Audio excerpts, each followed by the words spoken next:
जिस दुनिया में मसनूई महंगाई का जो वाक़या है वो इतना सरगर्म है और जो मुकामी इंतजामिया इसको लगाम डालने में पूरी तरह नाकाम दिखाई दे रही है। मैं तो मौजूद हूँ चुनिया की सब्जी मंडी में।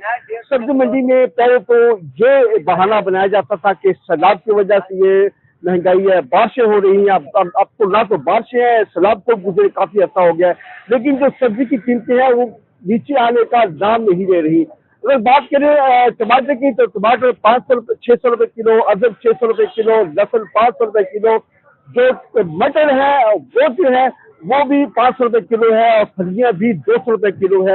ये तमाम सब्जियां इतनी महंगी है कि आम आदमी की दस्तरस से बाहर हो चुकी है। लोग जो है इससे खरीदने से काफी नजरा रहे हैं। लोगों से जब बात की तो लोगों का कहना है कि हुकूमत जो है इस पे नजरसानी करे और इस महंगाई को, जो मसनूई महंगाई को जो मार्केट में बनाई गई है उस पर कंट्रोल करें। और प्राइस कंट्रोल करने वाले डिपार्टमेंट है वो भी कहीं दिखाई नहीं देते, जो दफ्तरों में बैठ के सब अच्छे का राग अलाप रहे हैं। महंगाई का बहुत बुरा हाल है, अखीर की हुई है। टमाटर 600 रुपए किलो, देखें कहीं हुआ कभी? गरीब आदमी के 2 वक्त का खाना मुश्किल हो चुका है।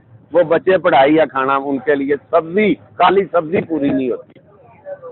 ये सब्जी है जो गरीब आवाम से बहुत महंगी है, ठीक है, गरीब आवाम से खरीदी नहीं जा रही। मैं वज़ीर आला मरीम नवाज से मेरा ये गुजारिश है कि इस पे नोटिस लिया जाए और ये सब्जी वगैरह जो है जितनी भी इसको सस्ता किया जाए। जहाँ हमारी शहरों से बात हुई तो शहरों की जानब से वज़ीर आला पंजाब मरीम नवाज और कमिश्नर लाहौर से ये मुतालबा किया है कि जो मसनूई महंगाई की जा रही है इसको फौरी कंट्रोल किया जाए ताकि आम शहरी जो है वो सुख का सांस ले सके।